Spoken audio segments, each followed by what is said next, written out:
Core Stories, Ordinary Marines, Extraordinary Lives.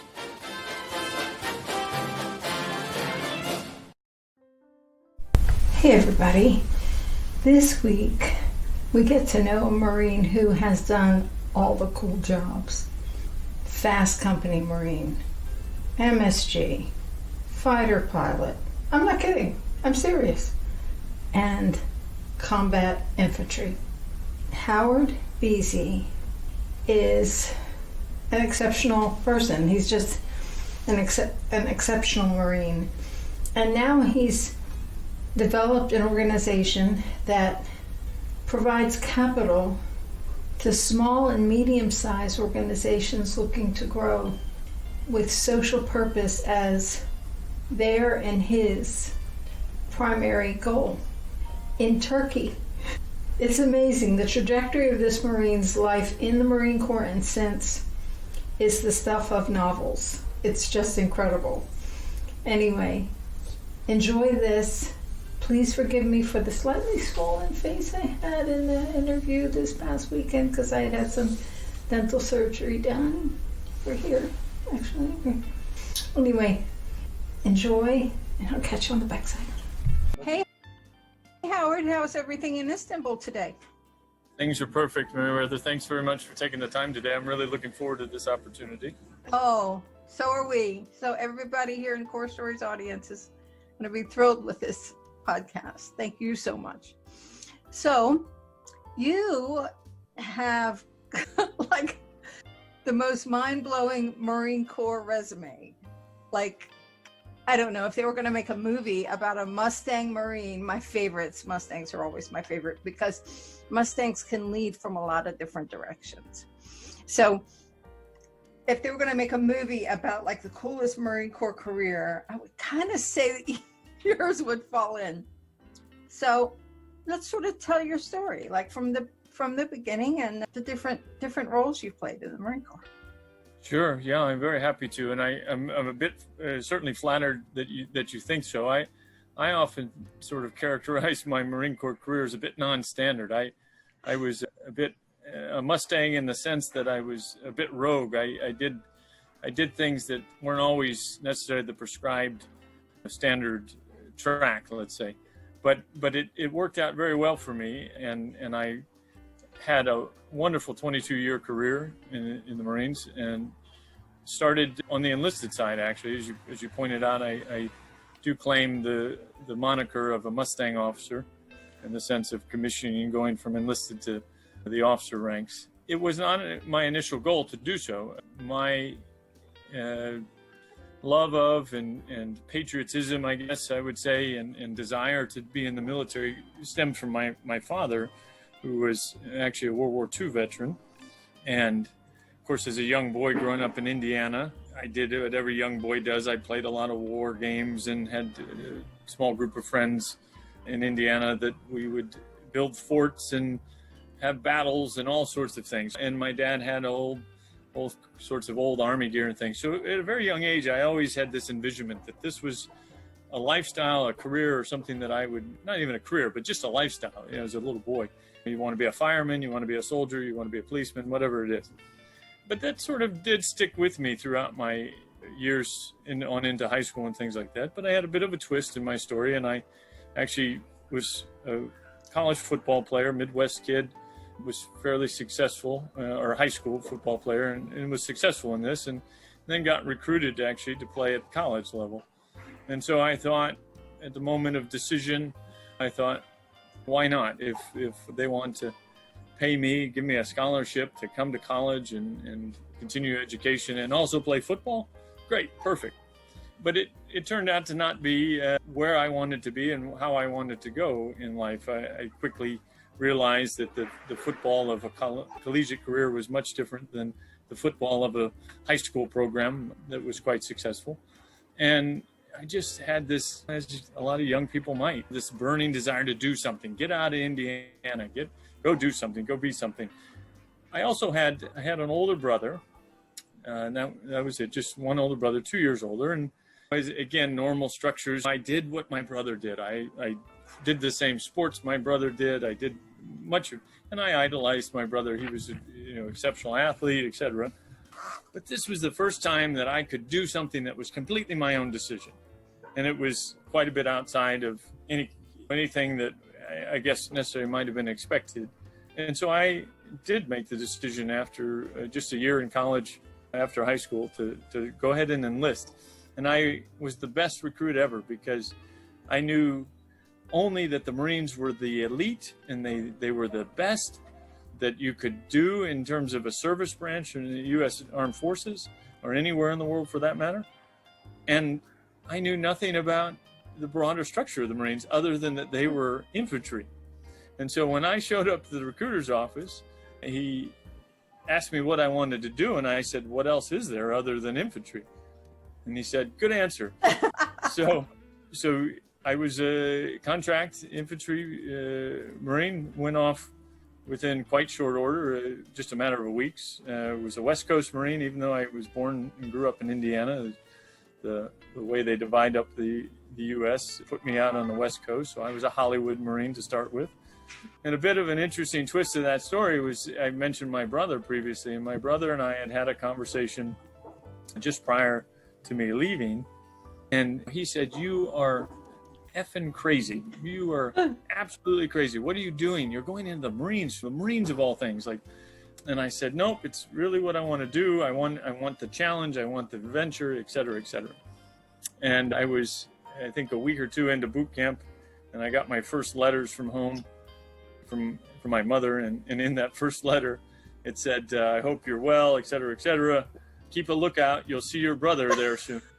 And so within very short order, my brother reversed course quite quickly and thought that my decision had made a lot of sense, apparently. And so sure enough, just within a matter of a few weeks of my travel off to boot camp, my brother showed up. And we went through recruit training just about a month apart, I think, and would spend the better part of our first 4 years in the Marines together, serving in the same unit. That's amazing. So that's a bit of my early story. I went off through normal infantry training, MCT, and then the School of Infantry. And out of that was then assigned to a unit that was in a bit of a transition at that time. It was the Security Forces Battalion, was the broader parent of the command. But I then was assigned to a unit called Fast Company. In today's Marine Corps, it's a bit more well known and ubiquitous, but back then you had two structures. You had a Fast Lant and a Fast Pack. So Atlantic and Fast Company Pacific. The Fast Company Pacific was at a very, I'm sure, high. Most Marines would not know this base anymore unless they've been a bit longer in the tooth, which was Mare Island. Yeah. Mare Island Naval Base was where Fast Pack had been stationed and based out of. But they were in the process of consolidating all of that to the East Coast, back to the Security Forces Battalion. And so at the time when I joined Fast Company, they had 6 platoons. And I was a very proud member of the 6th platoon of those, under a very charismatic captain by the name of Frank Donovan. And those, of course, familiar with the current Marine Corps will know that Major General Donovan now commands 2nd Marine Expeditionary Force out of Camp Lejeune. Major General Donovan are still close friends. In fact, I was in the U.S. in early August for his change of command, but COVID had a bit of something to say about that. And so it was kept to be a very, very small affair, owing to the new world that we live in. But he's off to, I'm sure, a very successful start there and will continue. But there were other influential figures then. One of our biggest competitors, rivals, and platoons was the 5th platoon. And this was under another figure that would be well known in today's Corps. It was Jason Bohm, Captain Jason Bohm, who's now also Major General and heads up Marine Corps Recruiting Command. So again, this was the caliber of leadership at that level. So I came in as Lance Corporal Beasey with my brother, Lance Corporal Beasey. And we were probably an interesting sight because we're both 6'3", a couple 100 pounds, and he's blonde hair and I'm brown hair. And so we showed up, assigned the same platoon, served in separate squads, but the same platoon. really had a very interesting, again, first couple of years in the Marines. We spent time in the UK on exchange with the British Royal Marines. We did a couple of what they called refuel defuels. This was a nuclear submarine operation. When they would refuel the nuclear reactors, they would deploy security forces Marines. So we got assigned to do one of these. Just had a really amazing first 3 years of opportunity, but it was a very, very different Corps then.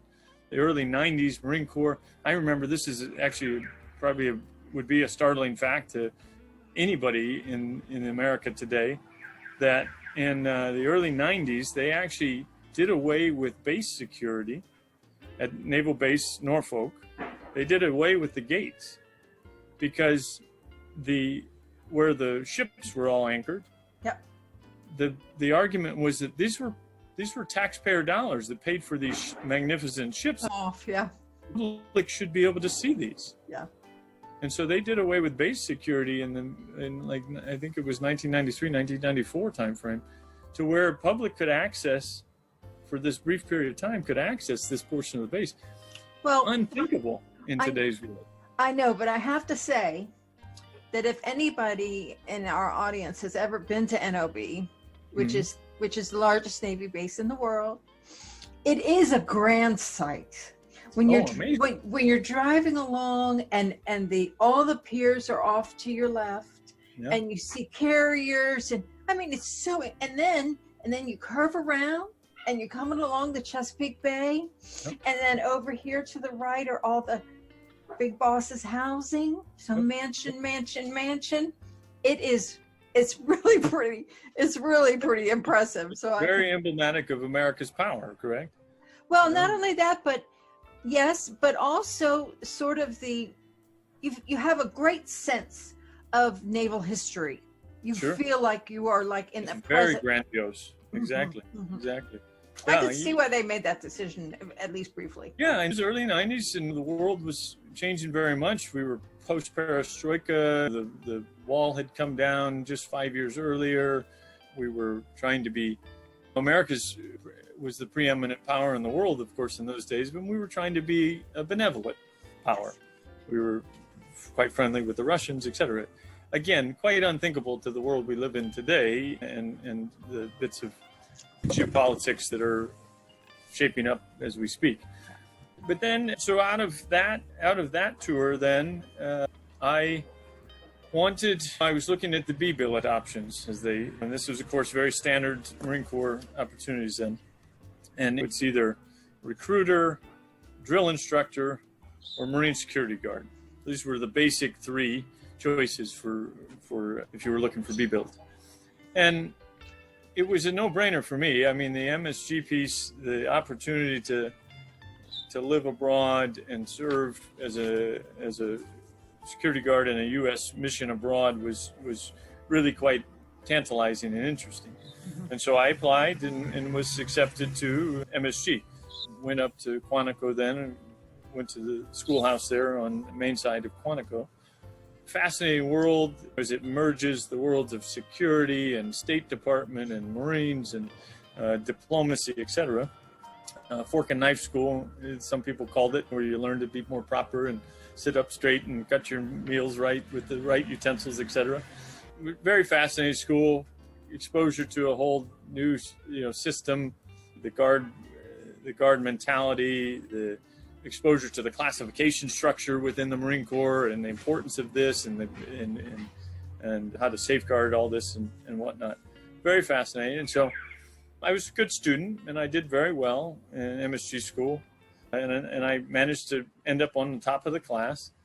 And I had the goal in mind of top guy gets to choose, gets to pick his post. So I thought that was well worth the bit of extra study and sacrifice and whatnot to try and achieve this. So again, I was fortunate to do so and went to selection for post, and the head instructor said, "Corporal Beasey, don't worry about it. We know where you're going."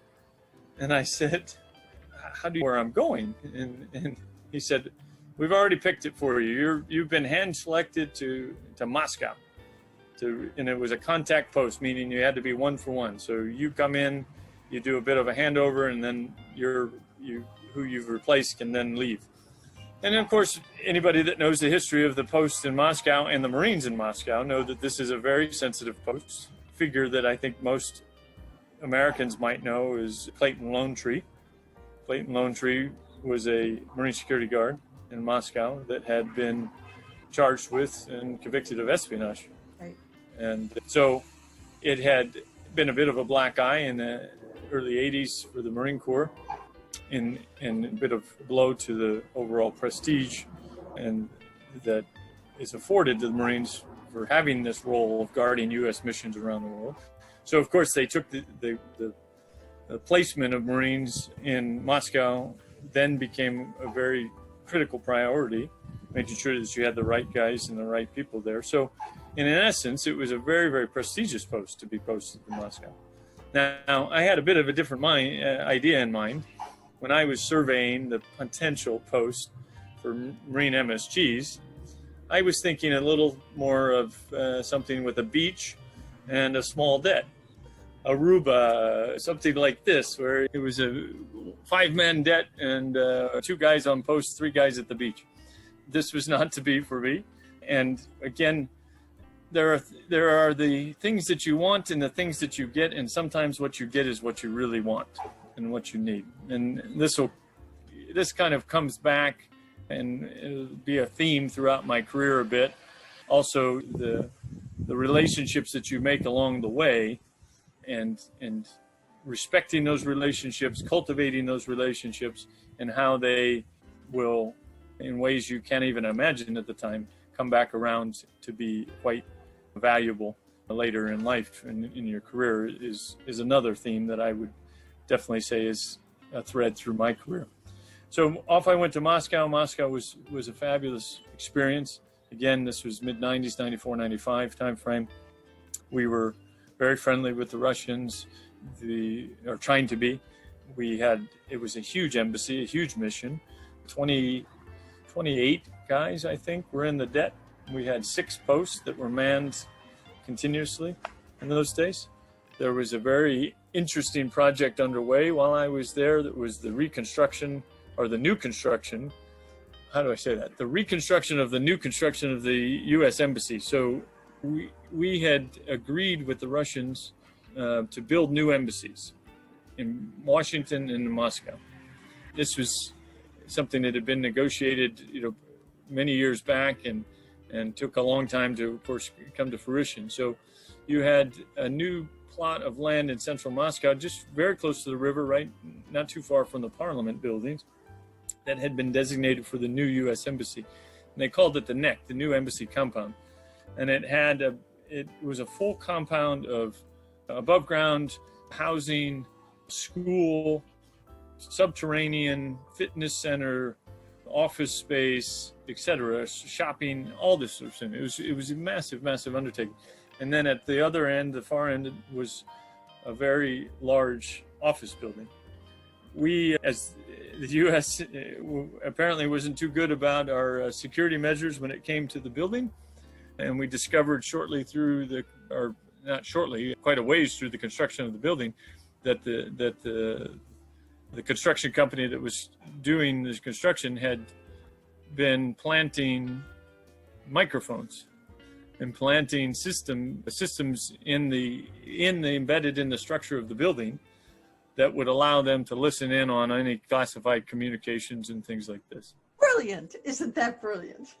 It was essentially a giant antenna, the building itself. And so, of course, construction stopped at that point. And it was a number of years then. I think at that point it had been almost 10 plus years since anything had been done with the building, because of lingo wrangling and getting surveys and trying to understand the extent of and clean out the building, etc. And so after much time, they started then the new construction on the new embassy compound, which was a huge undertaking. It was very, very interesting. They brought in construction workers and a company from the U.S. to do this. And so within the compound of the U.S. Embassy compound. There was a separate construction camp compound, but a really tremendous time to be in Moscow. I mean, they were very open to the West. They were looking to the West for opportunities. We were doing great things in the areas of space exploration. The International Space Station was a new thing in those days, and we were using that as a vehicle for tremendous cooperation. So it was really, really a wonderful time to have the experience to be in Moscow and be a part of that relationship.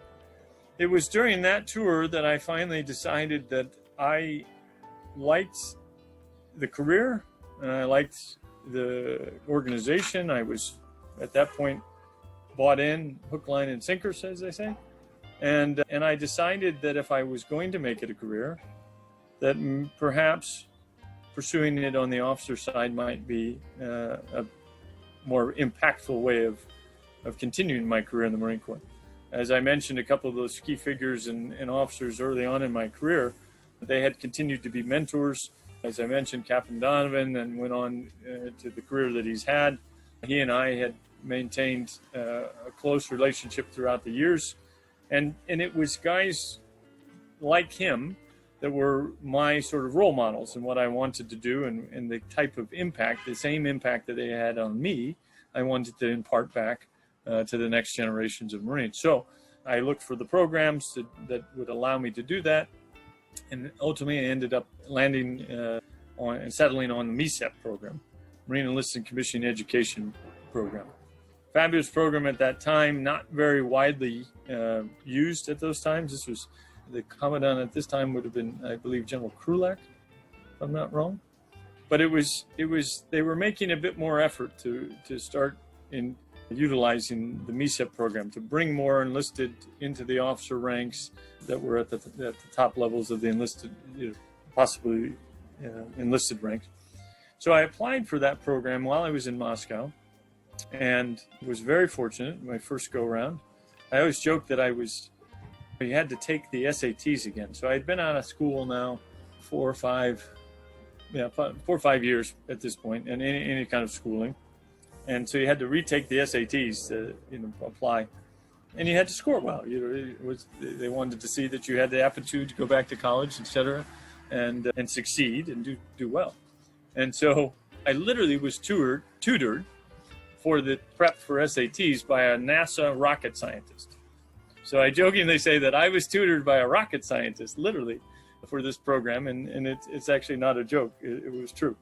But so I was picked up first go around. So in 1997 then, I returned to the U.S. and began my second go round of college, undergraduate work, at North Carolina State University. North Carolina State, in this part of the country I hadn't spent much time in. Closest I had been was at Norfolk, NOB. But I had some friends, some colleagues in the Marines that were a year or so ahead of me in the MECEP program and talked to me about the benefits and whatnot of Raleigh and the area around it, and it seemed quite ideal. The program was nice. The area, of course, was lovely. And so off I went to be a part of the Wolf Pack, as they say. Very intense program. Those of your audience that might be MECEPs will know that they push you to the max. They push you with max loads. You take full credit loads, and then summer schools as well. In between, you do OCS and have to complete this bit of your training as well before then graduating and off back to the basic school. It's really, although it's like an assignment and people think of going to university full time is like not so. In the Marine Corps, that program really is a measure. How well you do, how fast you get through it. Very much a measure of performance. So yeah, I'm glad you mentioned that. Yeah, it really, because at the end of the day, the Marine Corps is wanting you to succeed in college, but they want you back to the fleet. They want you back operating as a Marine. So it was a great program. When I was coming up on graduation and you start to think about back to the Marine Corps as a commissioned officer and the next steps of phases of training, the basic school and whatnot. I did what a lot of Marines did back then that could, which is I actually secured a flight contract. In those days, securing a flight contract was a bit of an insurance policy. It meant that it opened up a whole new set of MOSs that you could be considered for.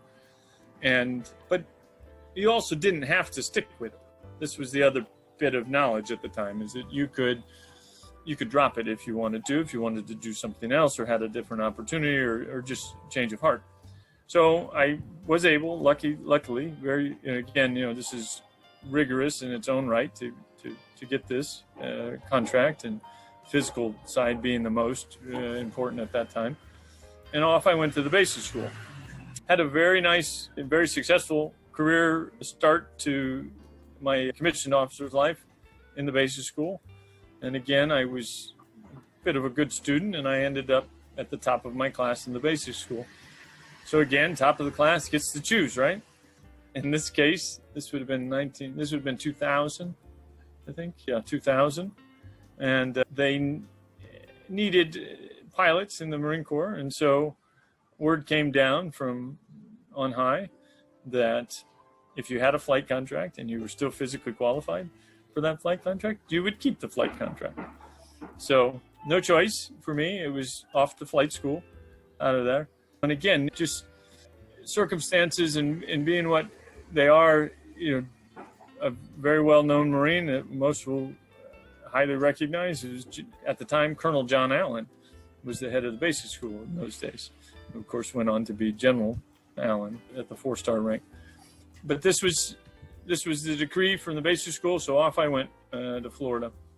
Did Pensacola, did initial flight training in Pensacola, and then was classed out of there for C-130s and went down then to Corpus Christi, Texas for C-130 training.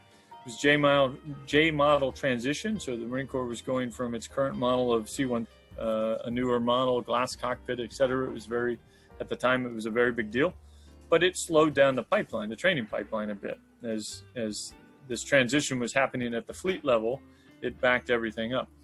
So I got to Corpus Christi, and I was sitting waiting for a class date in the multi-engine variants, and a few weeks, months go, and time was going by, and I was getting a bit anxious. 9/11 actually happened while I was in primary flight school, and so the world had suddenly shifted and changed quite dramatically from what it had been before, and everybody knew what was beginning to happen. Conflict in Iraq was on the horizon, Afghanistan had started, etc. So being a Marine, you want to get back to the fight. You want to get back and contribute. And so I had a neighbor and the MATSIG commander that had started to work on me quite regularly about my choice of C-1.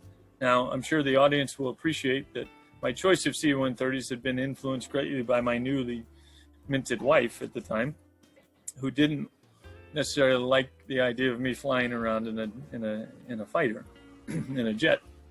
So I had happily gone on the C-130 route, but again, with a bit of time and work and sort of waiting, and again, as I said, 9/11 had occurred, etc. I made the choice to shift to the jet community. I never started in C-130s. I never started in multi-engine.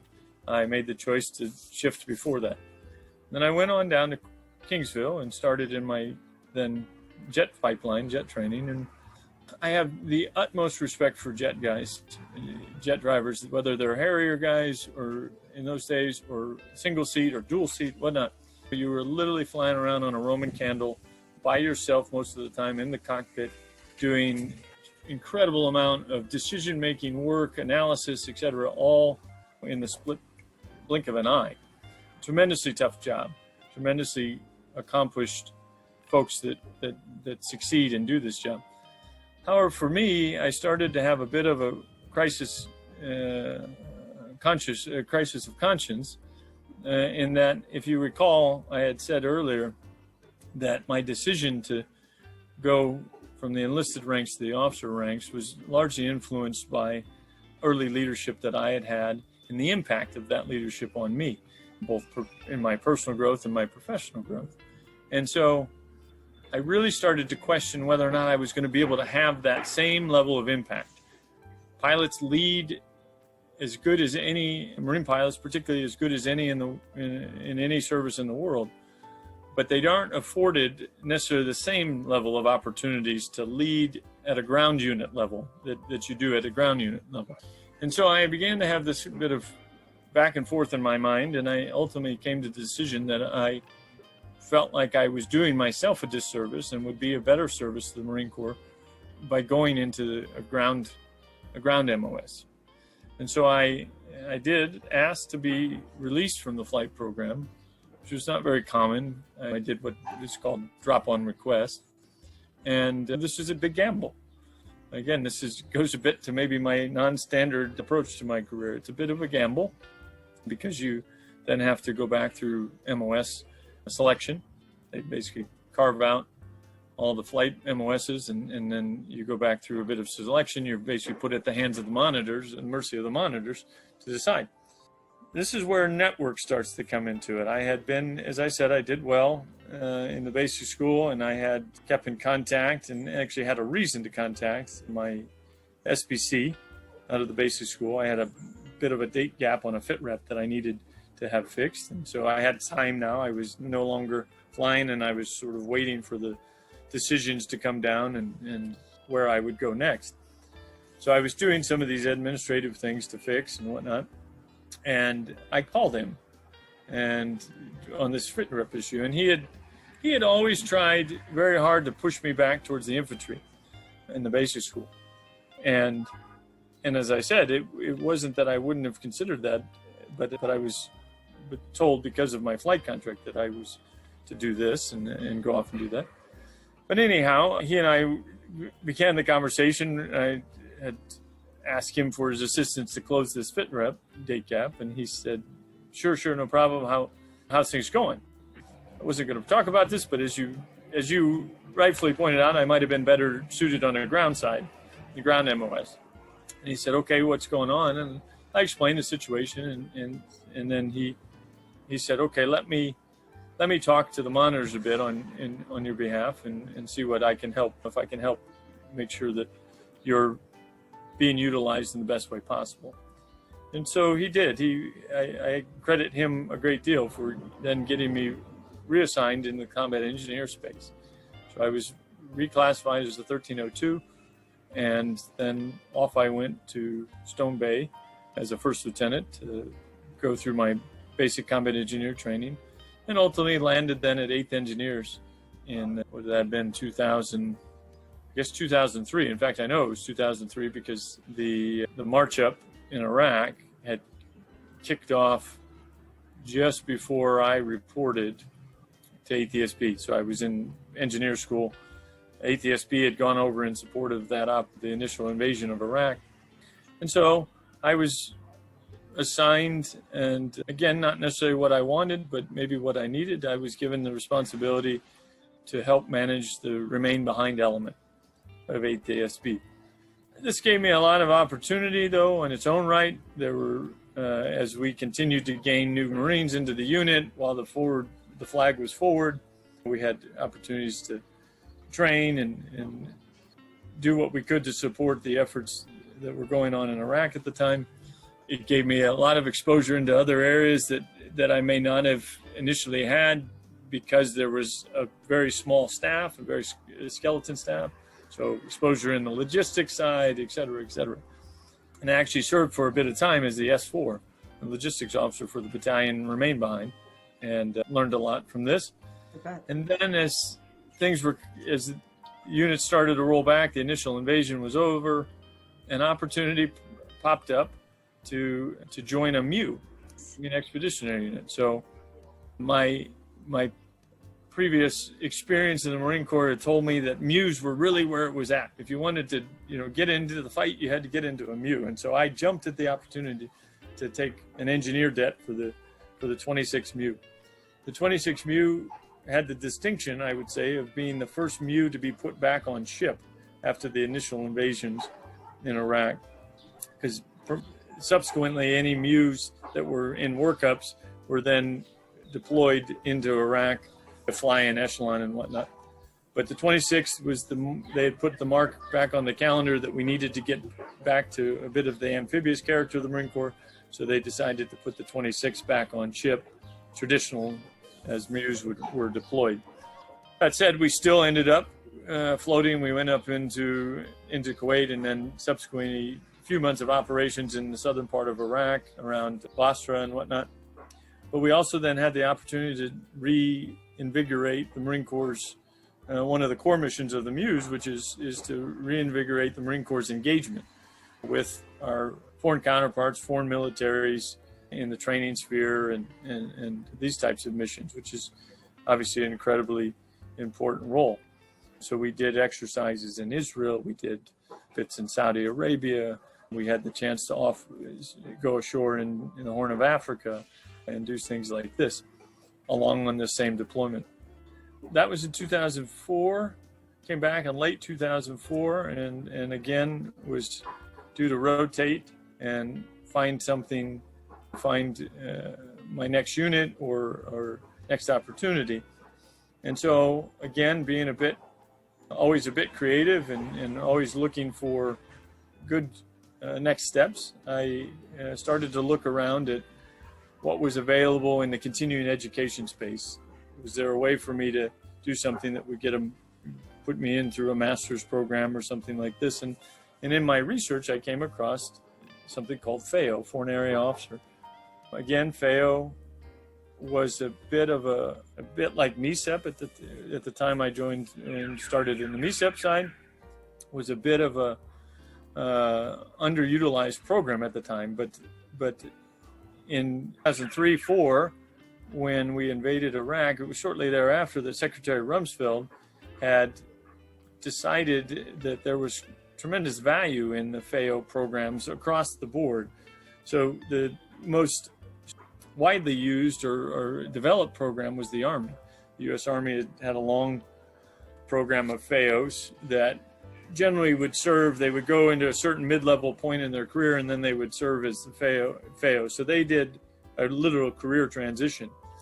Secretary Rumsfeld had instructed the service branches, all the service branches, to develop a bit more of a robust program, something that would resemble something like the Army's program. And so the Marine Corps at this point was starting to put more resource to this and put more priority on this.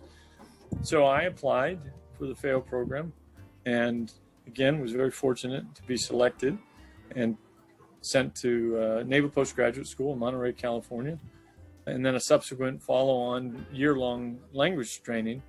I was assigned as a Turkish FAO, European FAO with Turkey as my specific country and language to training. And I had been bitten by the international bug a bit, but you could even say starting with the exchange program I did with the British Royal, with 4-5 Commando in Arbroath, Scotland in 1993. And then subsequently my time on MSG 1995-96 in Moscow. I had been very fascinated by this nexus of international engagement, military diplomacy of its own right, etc. And so FAO seemed like a perfect fit. It was a program designed to give officers a bit of regional expertise, a bit of cultural expertise, and language expertise to understand the history of the region, the dynamics of the region, etc., so that we could be more effective in our engagements with those countries on a friendly sense, or in the sense of some sort of military operation in those countries. We would understand a bit more of the local dynamics and culture and tribal aspects and these sorts of things. And then thirdly, also have somebody that might have a bit of language capability when you might find yourself ashore in a foreign country with a limited English speaking capability. So it seemed super to me. It was definitely within my area of interest, and so off I went. I was selected in 2006, moved to Monterey. Monterey is a hidden gem within the Naval Service, but in Monterey is open not only to, it's a Naval Postgraduate School, but it's open to all services. So you had students from the Air Force, you had students from Army, Marines, Navy, of course. But I say it's a hidden gem because the instructing staff there is all civilian, and it comes from the highest caliber of institutions that you can imagine on the West Coast. It comes from Berkeley. It comes from, and so you have this mix of military, political, social, academic that all come together in a really incredibly valuable resource in this institution, Naval Postgraduate. And I'm sure the other graduate school programs, military graduate school programs, have similar qualities to them, but this was my experience with Monterey. So it was a really lovely 2+ year experience for me in an academic sense, in a professional sense, but also then in a family sense. Monterey is a tremendous place to live and spend time. Language school at DLI, Defense Language Institute there in Monterey. By far probably the hardest academics I had ever done, just from a learning standpoint and rote memorization. To learn to speak, comprehend the Turkish language was 47 weeks. But as I said, it was just a tremendous environment to be able to be doing this. And then of course the panacea of other languages. I had friends that were learning Arabic and friends that were learning Farsi and all sorts of different languages you could imagine. Again, unique in the sense that every instructor at that institution is a native speaker. So these aren't people who have learned the language and then impart it. They are native speakers from whatever language that is being taught. So again, a tremendous opportunity to mix in culture and also mix within the service branches. And I created friendships in all the other service branches that would come back to be valuable throughout the rest of my career. So in 2008, off I went to Ankara, Turkey for my in-country training. Again, the gods were smiling on me at this time in 2008-9 timeframe. Our relationship with Turkey was for the past 20 years, let's say, was at its height, at its zenith at that point. The relationship and general dynamics of the region were also at probably their most stable and peaceful in that same period of time.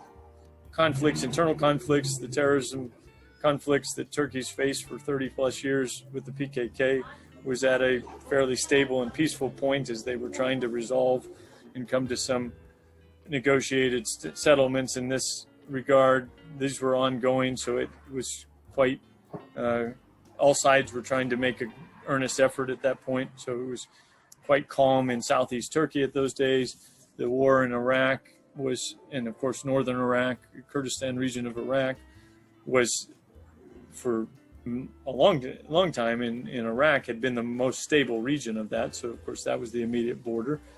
Syria in those days, I mean, this may shock some of your listeners that aren't so familiar with this region, but the relationship between Turkey and Syria and the Assad regime and Turkey had been tense over the years.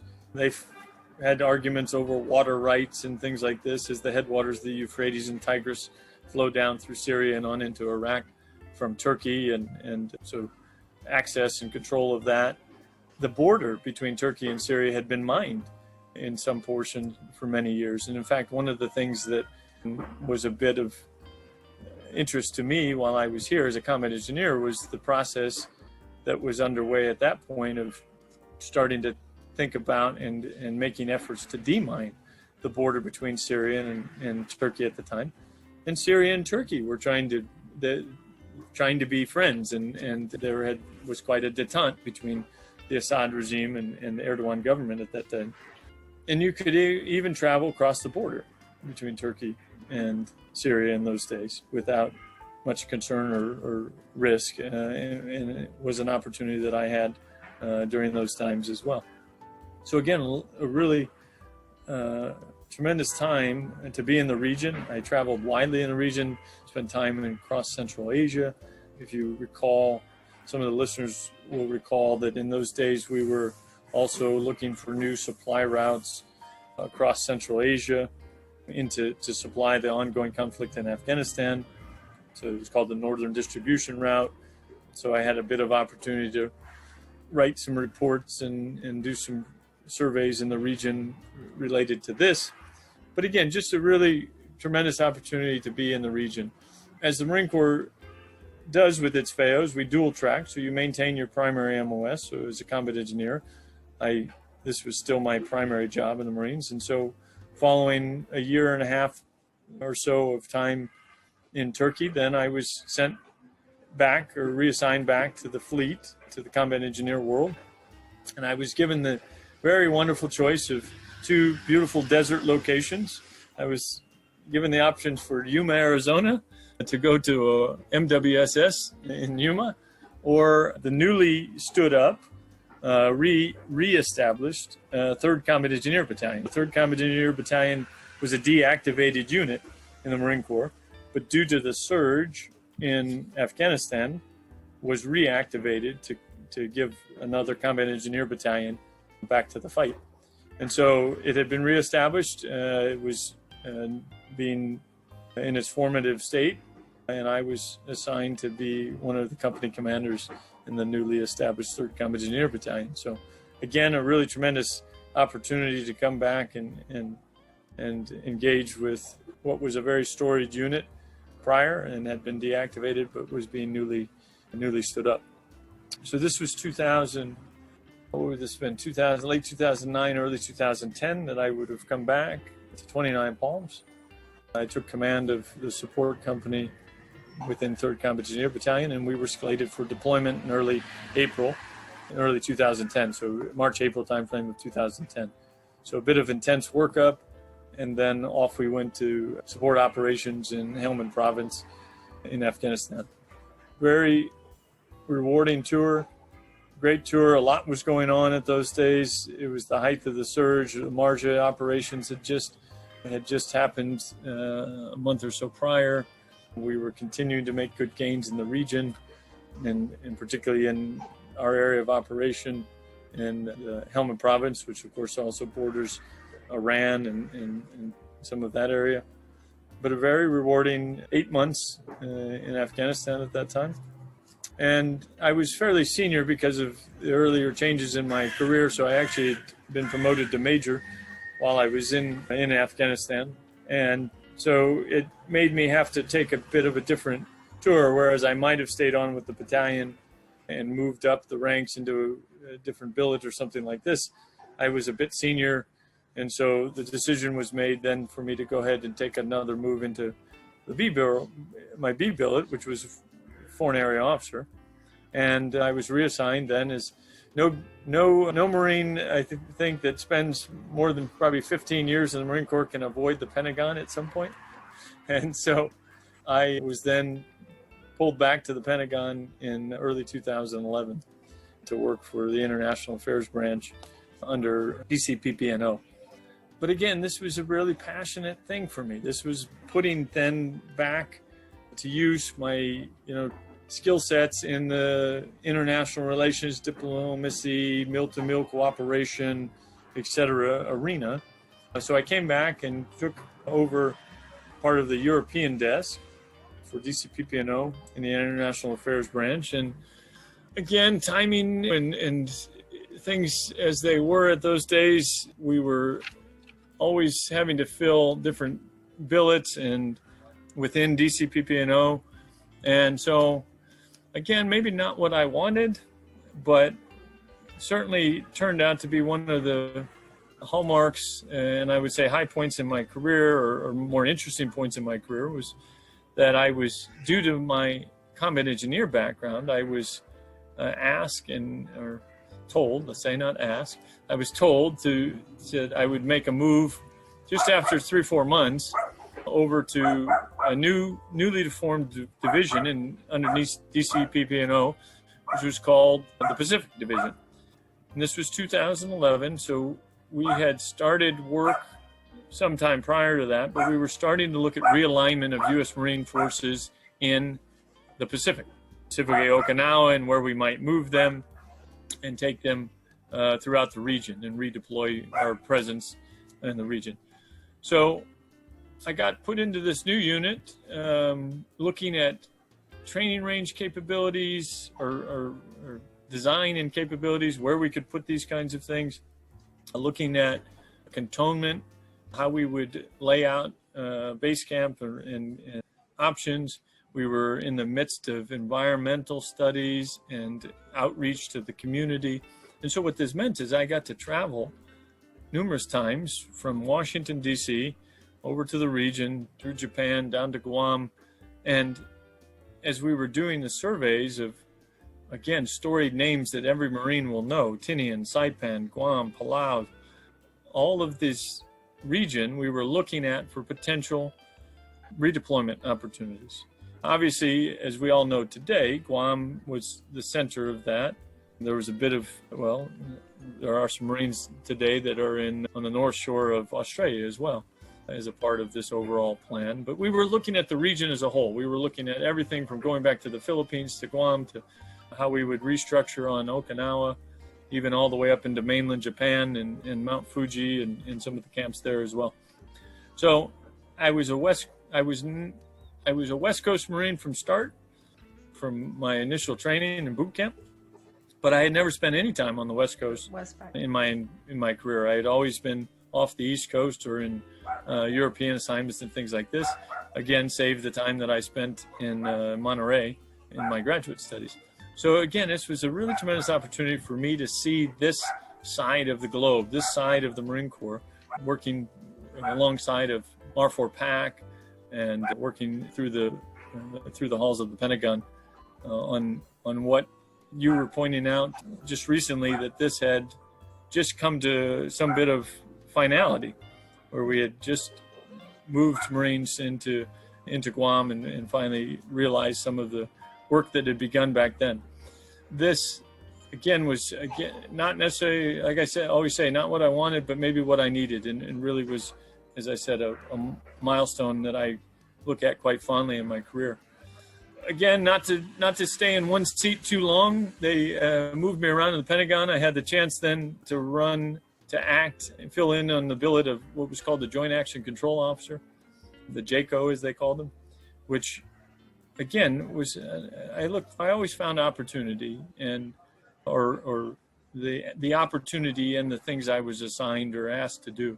And in this chance, it was working with the Joint Staff and getting the chance to see the inner workings a bit of the way the Joint Staff and the service branches engaged and the process by which the Joint Staff and the service branches were working together to make the decisions that were most relevant responses to our biggest national security concerns.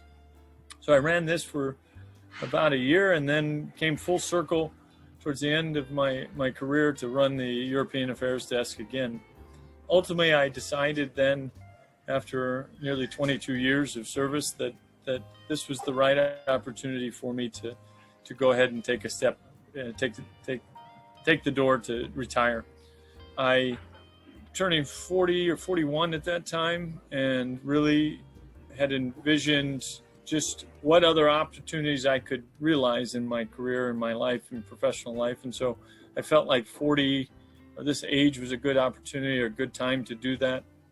So I was, again, a bit non-standard. I wanted to do something, my initial thoughts were I wanted to do something in the international space. So I looked at things like becoming a foreign service officer.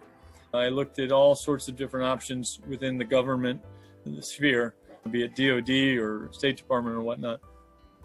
But then I ultimately decided that I really wanted to do something quite radical, and I wanted to do something that was completely outside of the norm and really try to get into the business sector, but the international business side, the international business engagement, business development, etc.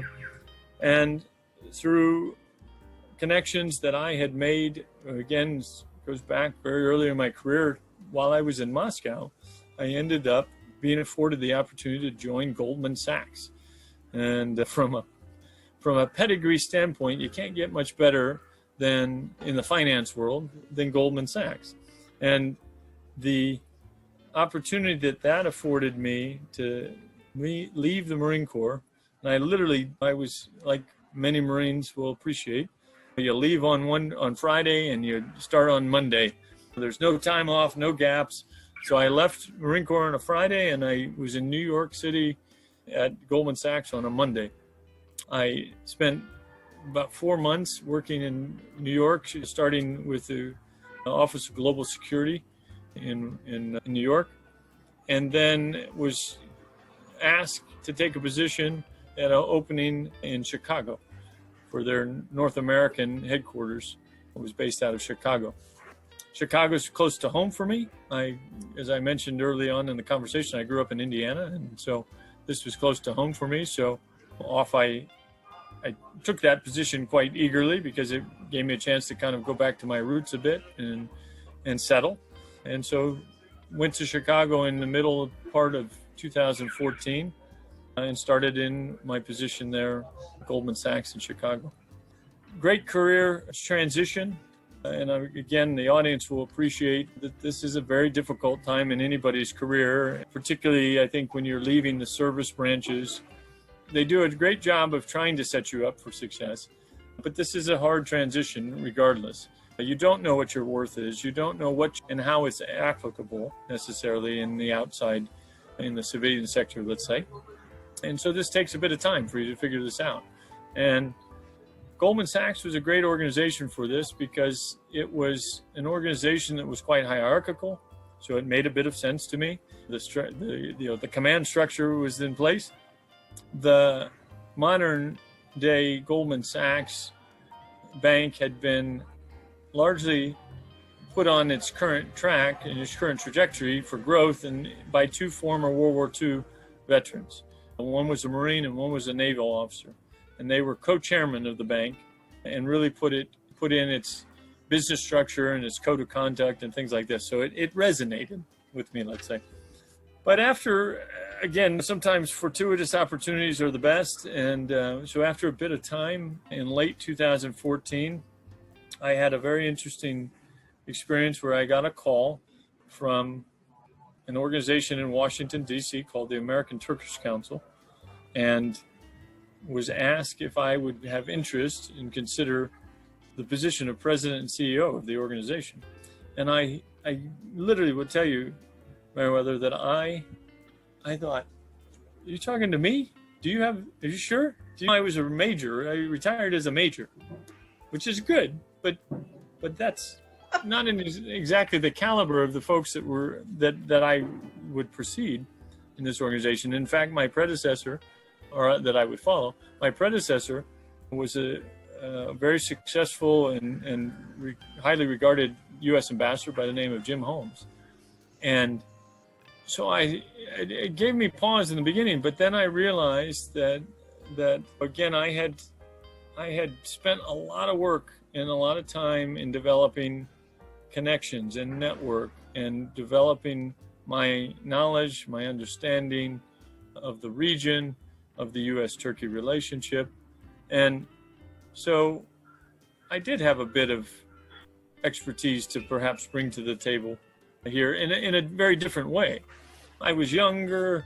I had a lot of energy, of course, and a lot of passion for this relationship in the region. And so after a series of interviews, I was very fortunate to be offered the position as president and CEO of the American Turkish Council that I took in the beginning of 2015. To date, really a highlight in my career. It was, if you follow this relationship at all, that 2015 was in a very difficult way. We had been for a couple of years going in a difficult way with Turkey, while it was still a tremendously important NATO partnership and had been a very close relationship on other fronts, including economic. We started to have a bit of a fallout politically with them beginning in 2013 on into 14, 15, 16 to the bit of a relationship that we have today. So again, looking at it from an opportunistic side, it was a great chance to try and have some meaningful impact in not only the public sector, the government to government relationship, which we had a bit of role as sort of an intermediary. We had no official power or anything like this, but because we represented the business communities on both sides and the opportunity space that existed there, it gave us a bit of clout and a bit of opportunity to talk about the relationship from different angles and different lenses. not just from simply a strategic and security one, yeah. but one that was more related to the potential for business opportunities. Turkey, of course, had gone from early 2000s to, by this point, in 2015, had gone through a bit of an economic miracle. Yeah, and the economy was doing right. As I mentioned, I lived here in Turkey in 2008, and I have very little recollection of the overall global impact of the recession in 2008, the global recession, which impacted America. I was in Turkey. Let me give you a good example of that. It's funny you should mention that, because in maybe 2011, 12, I was shopping in New York for Christmas presents. Yeah, it's very exciting.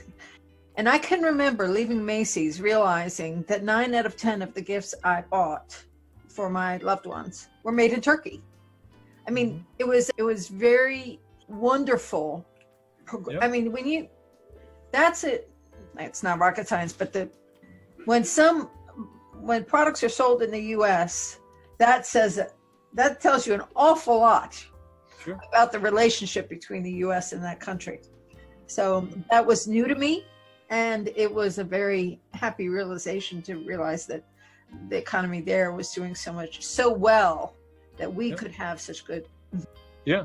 No, and there was so much more opportunity space to be had. Our history was defense and security relationships, and we had done a lot of great work between the two countries in the defense space, defense relationships, joint ventures, helping Turkey's defense sector establish itself and really bolster like the two slices of bread for the NATO sandwich. America on one side, Turkey on the other, and everything else in the middle.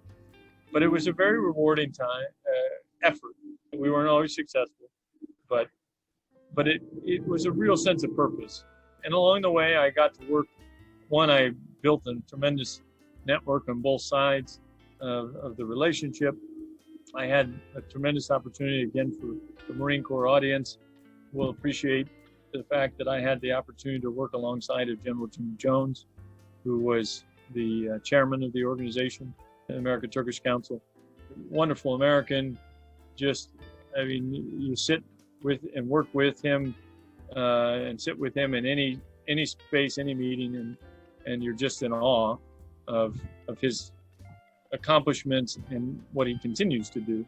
And so it was a really, again, career milestone for me to be able to work with him and in this capacity.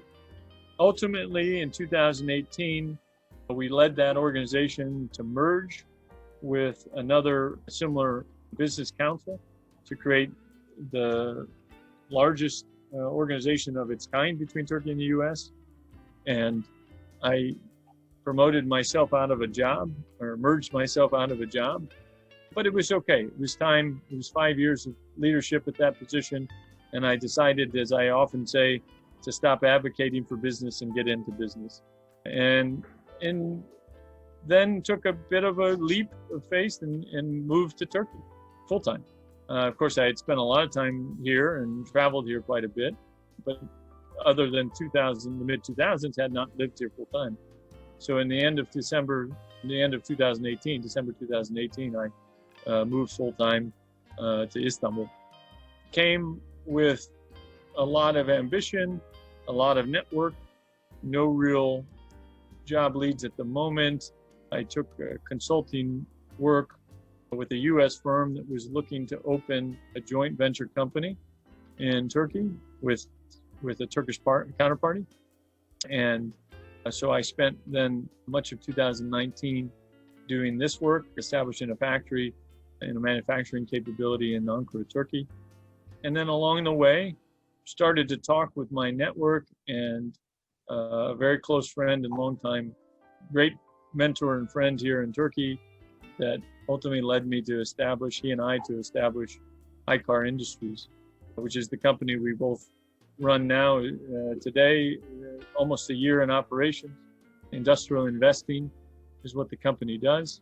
So we looked at our strengths and our value adds, and again, this goes back to our strong network in the region and in the business communities and sectors, and then looked for market demand, which largely fell around the investment space and access to capital And again, through our network, we felt like we could do a really great job of bringing together projects and finance and operational capability to do some really good work there. And it's really been a very, very vigorous start to the company, even with COVID. In fact, COVID had the effect of sequestering us in our homes and in front of screens like this. And so we spent countless, endless days and hours in meetings and in pursuing opportunities via that. And I'm happy to say that the company is in a great way, and we're very, very optimistic about what we can do. So I want to interrupt there, because that's sort of where we are now. And that's interesting to me, because I think that there is something of a social aspect to your new organization. And having just finished up at the LSE, that's in the front of my mind. Mm-hmm. But it's sort of in the front of all capitalistic organization right now. So talk a little bit about that. Sure, absolutely. Well, we realized that investment for simply capitalistic gain really is a bit fruitless. Nowadays, when you think about investment spaces, you think about the energy space, you think about any of these kinds of sectors, you always want to take into consideration the impacts of that on whether it's the environment or the social structures and networks and the communities that you'll be investing, giving back to the communities through education opportunities, retraining opportunities as one industry falls and one gains and ascends. So we realized that this was a very important factor that we had to look at. Part of the mandate, or the reason we decided to establish the company, was, as I mentioned, access to capital, and access to capital for not the big guys, because they can do this. They can access the banking structures, and they can access the financing vehicles that will allow them to leverage their corporate strength. But for younger, smaller, mid-sized entities, this is very difficult sometimes, and really holds them back in their growth trajectories.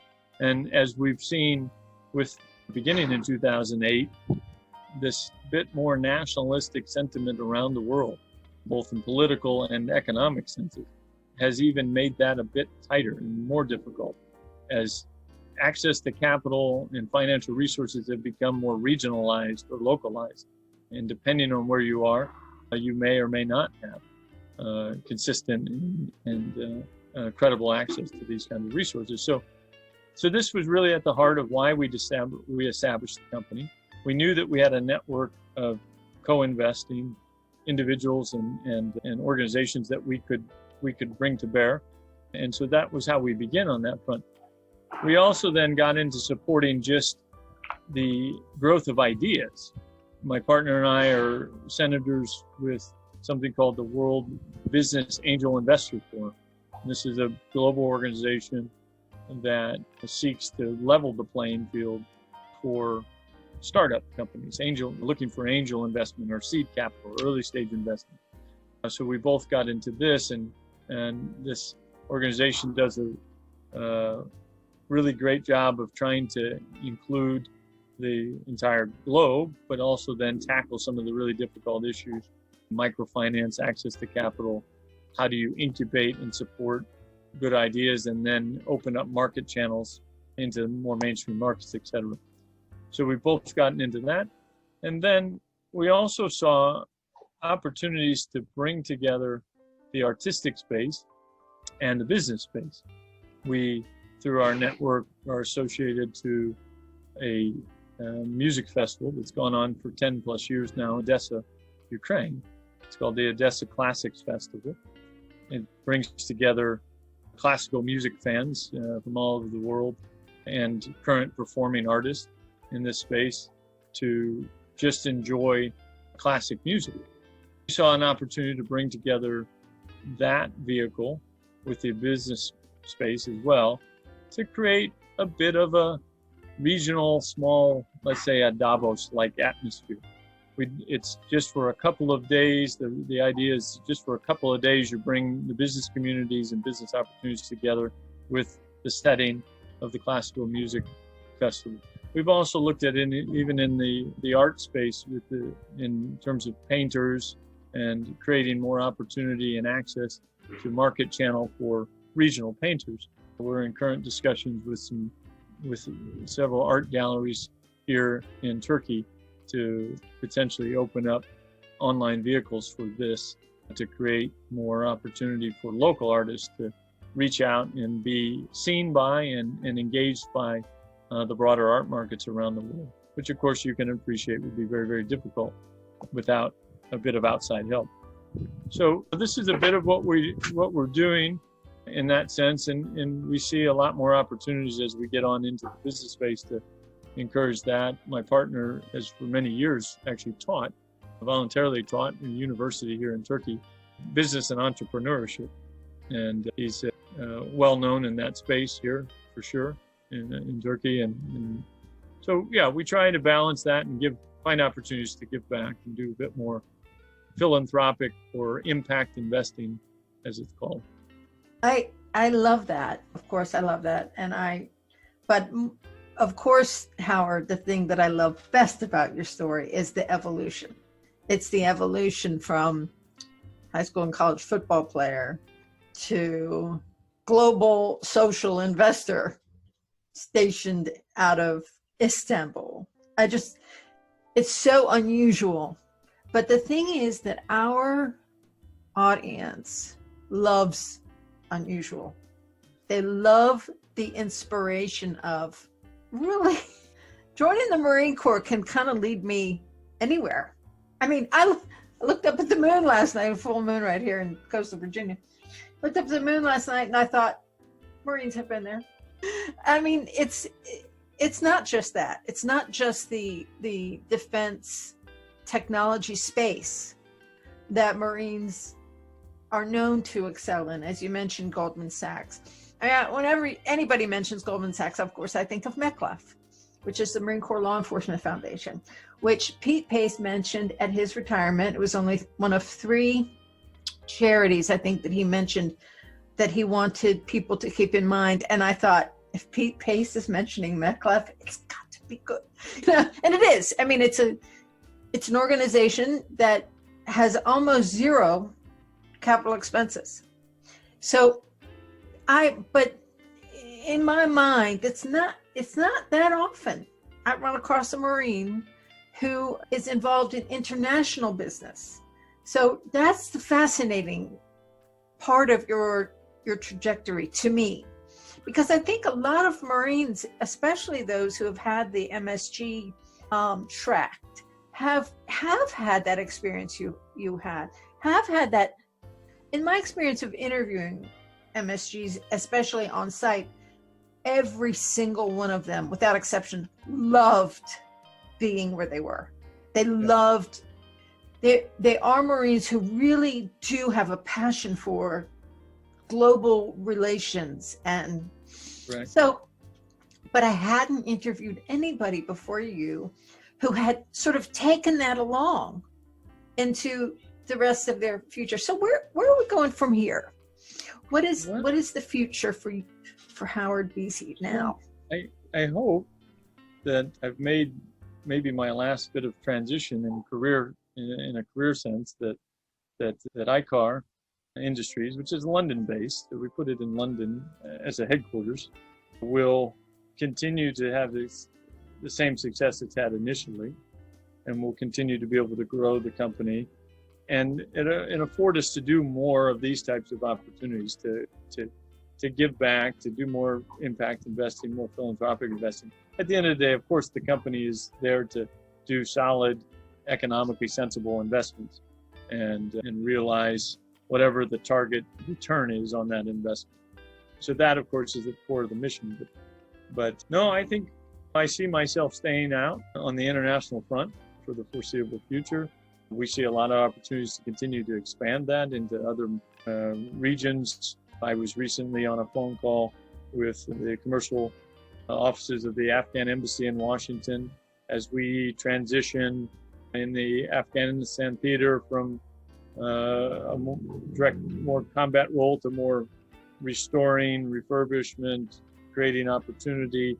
we had a wonderful talk about all the things that are necessary to put Afghanistan on a bit of stable footing and in a more regional positive trajectory in the economic sense and economic space to really sort of push its economic capability into the CIS, the broader CIS countries, whatnot. And so if there's opportunity for us to be involved there, we'd be happy to. Of course, the African continent for years has been talked about and the opportunity spaces that exist there. And again, these are tricky places in the world. And they're not places that necessarily come easy, but this is where some of my experience and certainly lessons learned in my career in the Marines has definitely paid benefits to me. The sensitivity and the appreciation for other culture, business style, how things are done, how to walk and tread a bit softer when necessary, and these kinds of things have all certainly paid great dividends in that sense to me. And I'm just really I'm really very fortunate. I have, it's, as the saying goes, it's oftentimes better to be lucky than good. But if you're both, that's the best of both worlds. And so I've definitely been lucky, and I certainly work at being good at what I do and aware of how fortunate I am to have the opportunity space that I have. So hopefully we just continue to grow in the international spaces what our trajectory is. I guess also perhaps one of the reasons that I have looked forward to talking to you is because your philosophy is very similar to something I have found to be critical to my success, learning about, writing about, studying Marines. And that is relationships. Mm-hmm. I can't go into any project without contacting people from many years ago, Marines who are now in very different places than they were then, for their guidance, for their confidential guidance. I mean, I have a handful of confidential advisors that I would not take a half a step without their guidance. So that is very important. And like you say, you don't realize when you meet them or when they're in a leadership role in your world, how valuable they will be later. But they are. And as a matter of fact, I think they become more precious. Their guidance becomes more precious because I've known them so long. So that I really think that's one gem you are imparting to the audience. So I love that. Yeah, I couldn't agree more. I mean, the one thing I would say there is you have to be genuine. And if you're not, it's very easy to see through if you're not genuinely creating and cultivating relationships for the relationship's sake itself, without any expectation of reciprocity or something like this then or in the future.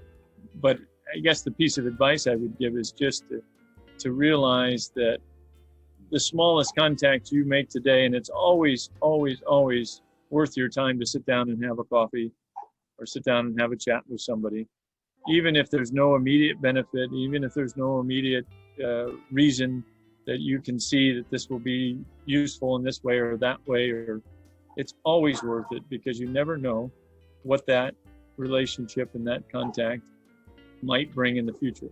And so we tend to, in this world, we're hyper active in our social media lives, and we all have hundreds and thousands of connections in LinkedIn and Twitter and Facebook, etc.